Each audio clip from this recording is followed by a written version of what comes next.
not be in, but it won't affect us this year. Wow. Everyone else will be affected this year, though. This July, there'll be a very big shortage of fireworks in the fireworks stores. Wow. Yeah. Well, that's, be on the lookout for that. Yeah. All right. Columbus, Georgia, John. That's the Spring NFA Expo. Steve Hauser gave me this update. So Columbus, Georgia. It begins March 2nd and runs through Thursday, March 5th. Everything is held at the Columbus Civic Center, including the nightly demos, which makes the event very convenient. So apparently you walk right off the demo floor, right off the convention floor, right to the demos. Yeah, that's nice. And it's like a mile away from the hotel. So that's great. That's great. And I know you and I are planning on being there. So we'll be there for, we'll record a couple podcasts. Steve's already looking for some guests for us, and Steve will sit in with us, and we'll talk about all the comings and goings on of the demos. The product demos are scheduled for March 2nd through the 4th, with the night of the 5th serving as a rain date. Mm-hmm. Trade show begins on the 3rd, runs through the morning of the 5th. There's going to be DOT train the trainer classes offered, and there's going to be PGI shooter safety classes. These are all held on the 2nd. Pre-registration is required for any of these classes. These are classroom classes. You need materials and things. So if you want to get involved in these classes, you got to go to the nationalfireworks.org, and you can do that. There's going to be a sponsored dinner each evening. All right. Nice. So you get dinner. There's no afterglow, but Steve said he would give us a booth on the convention floor, and we're going to record as the convention's going on. Oh, okay. That'll be fun. That'll be good. Yeah. So host hotel is the Columbus Marriott. Yeah, since we won't have a booth anyways. I won't have a booth for the company, but we'll have a Fireworks Brigade booth, which would be good. People will be coming up and asking us questions, and that should be very good. Yeah, I talked to Kyle today. He's working on a new art thing for a poster. Banner or poster. Banner. Nice. Hotel room registration comes with 2 breakfast vouchers for each day. Breakfast is held at Houlihan's, which adjoins the hotel. Multiple seminars on the 3rd and the 4th. And Steve was explaining more about the convention. Maybe you can elaborate. He says this is really a buyer's convention. What he says is import companies will have been getting stocked up with container delivery stateside and will have inventory to deliver right away. This is a great event for the retail consumer fireworks companies to attend and get their inventory levels ready for the July 4th season. Well, what he means by that is like when we go to the NFA in September, people are talking about trying to see what they're going to order, and they're looking at the demos, and they're placing their orders maybe with China, and they're talking to other companies and seeing what they might order and all that. But what happens, this would probably be a very good one when he talks about like buyers, because now just for instance, like we talked about, now a guy put an order in with China. Well, he's not going to get it. Yeah. Now he goes to the convention, he could buy it and he sees a demo and he likes that product. He can actually go to that company and say, hey, do you have this in stock? Because I want to buy it. And it should be in stock. The sad part is some of the stuff that we see at the demo might not even be in stock at these companies either because of the situation. Right. But so that's what Steve means. If you see something at the demo and you like it, well, you don't need it in October, but you need it now. So you can actually go to that company and say, hey, listen, I saw your demo and that, all-in-one eruption. I love that. You have any of that in stock, and give that company your order. So it's really not for the Chinese companies. Exactly. It's more for the American companies, where October, as you see, is more and more Chinese companies there. And that's really a better convention for them in October. Right. Now, I don't know how many Chinese companies you're going to see in Columbus, Georgia. Maybe a couple of the big ones because they got just oodles of money and want to be there. But basically, they should be in China, almost like Santa's little elves right now, working and trying to get stuff sent out. They don't really need to be taking trips to America and and talking to a bunch of useless buyers. So I hope they're not there. Yeah. So get your tickets, and it is a buyer's convention. Hotel registration phone number 1-800-MARRIOTT. 627-7468. That's again 1-800-MARRIOTT. And we better get our room. Speaking of that, we're over practicing to the preacher. To the choir. Yeah, you better get us a room. I thought, is Dino on that? No, God, no. I'm not putting him on that. As soon as we're done with this, we're going to call him up. Yeah. NFA ask for market code NFAs NFAS to book your room and get breakfast vouchers. The block is guaranteed until January 17th, so get those rooms reserved now. We're gonna do that.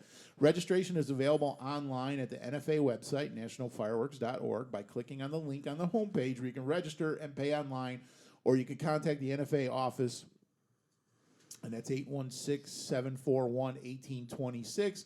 And our friend Nancy Blogen, who has been on the show many times, will be happy to help. So that's the update. He also gave me a little Washington, D.C. update. It seems like this AFSL continues to mess with us. Oh, my God. They're almost, well, I'm not going to say what I would compare it to, but I think her first name starts with an N and the last name ends with a P. But anyways. Okay. It's another Nancy, but it's Pelosi that's bugging me. Let's not get political. Don't let me get started on that. No. We don't need to do that. But anyway, they remind me of. So this is from Steve Hauser again, president of the NFA. So the AFSL continues to propose ideas to the CPSC and has now turned away from regulatory change to the promotion of domestic enforcement to catch the bad actors, and I'm using my fingers with little quotes here, at the local levels. So here's their proposals. The proposals include asking the CPSC to double or triple the number of fireworks inspectors to focus on finding illegal fireworks that have made it into the U.S. So the AFSL is proposing that the CPSC double or triple the number of fireworks inspectors. So, I mean, whatever. If there's some bad actors and they get caught, if they're doing something bad, I guess they should be caught. The next one really seems troublesome to me.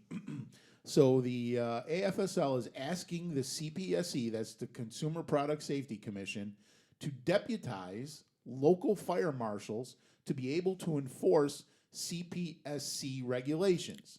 The NFA's concern here is that the AFSL may be trying to ultimately promote their standards as the enforcement standard rather than the lawfully adopted CPSC regulations and criteria. The AFSL has already been proposing to states that if items are not AFSL approved, they should be banned from being sold in a state, and some states have done just that. Now, this is concerning development because remember, the AFSL is a private service company and not a regulatory body. So this goal is, and you're also paying 45 or 50 cents per carton. Right. So once again, it's like, if you don't have this AFSL tested, the local fire marshal is going to come in and say, hey, you can't have this product. He has no regulation. He has not sampled anything. Right. He's going to be looking for a little sticker. Right. And if you don't have that little 50-cent sticker on the box, he's going to be a deputy and say you can't sell it. Right. So I really think the AFSL needs to be abolished if they're going to practice these type of rules. Right. Well, Steve goes on, he says, this goal is indicative of monopoly and flies in the face of American free market capitalism. Instead of one testing alternative, there should be multiple options because competition breeds innovation and ideas. When at page 2, when it comes to the interests of public safety, this should be of tantamount concern. Public safety should be under the control of a singular private enterprise or body. I mean, this AFSL, they need to wake up with a horse head. Yeah, CPSC has their guidelines, and the AFSL has even stricter guidelines because they want to say that, hey, we're even doing a better job. Right. We're going to make this even more safer.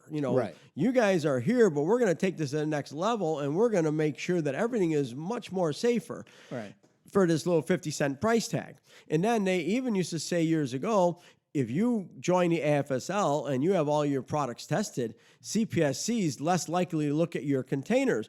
And if they did, we would, whatever, make it right. Well, that's not the truth because I had AFSL tested fireworks come in that CPSC tested, failed. AFSL did nothing for me. No.